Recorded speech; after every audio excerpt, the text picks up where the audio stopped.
Hi hello Konaseema. ఈరోజు ఆదివారం కదండి, 10 రోజుల తర్వాత ఈరోజు వండిపించానండి నాన్ వెజ్ ఇంట్లో. కొబ్బరన్నం, కోడికూర, అలాగే మటన్ వేపుడు కూడా ఉందండి. ఈరోజు మొత్తం ఒక పట్టు పట్టేసాం. ముందుగా కోడికూరతో స్టార్ట్ చేసాం. ముక్క చూసారు ఎలా ఉందో. అలాగే ఒక ముద్ద సన్నగా కోసిన ఉల్లిపాయ పెట్టుకుని తింటే నిజంగా అరుపులే. ఆ గుడ్డు చూసారా, మా సైడ్ చికెన్లో అవి ఫేమస్లేండి. ఒక 4 ముద్దలు అలా చికెన్తో తినేసామండి. ఇంకా తర్వాత వచ్చిందండి మన ఐటెము మటన్ వేపుడు. చూసారా ఎంత టెంప్టింగ్గా ఉందో. అదేంటారండి, మా ఇంట్లో ఎప్పుడు మటన్ ఉన్నా అందరూ మూలిక కోసం కొట్టుకుంటారు, కానీ నాకు ఆ మూలిక ఎందుకు నచ్చదండి. నేనైతే తిన్నా ఎప్పుడు.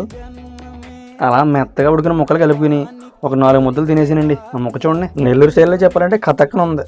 ఎన్ని తిన్నా ఆ చివరాకన్నా చల్లని పెరిగేసింది తింటే ఏంటనుకున్నారా, ఏముంటుందండి, కడుపులో చల్లగా ఉంటుంది. సో మన పెరిగిపోతే 4 ముద్దలు తినేసి కడుపుని చల్లబరిచేసానండి. సో ఇంకా మన లంచ్ అయిపోయింది. సమాప్తం. Like and subscribe.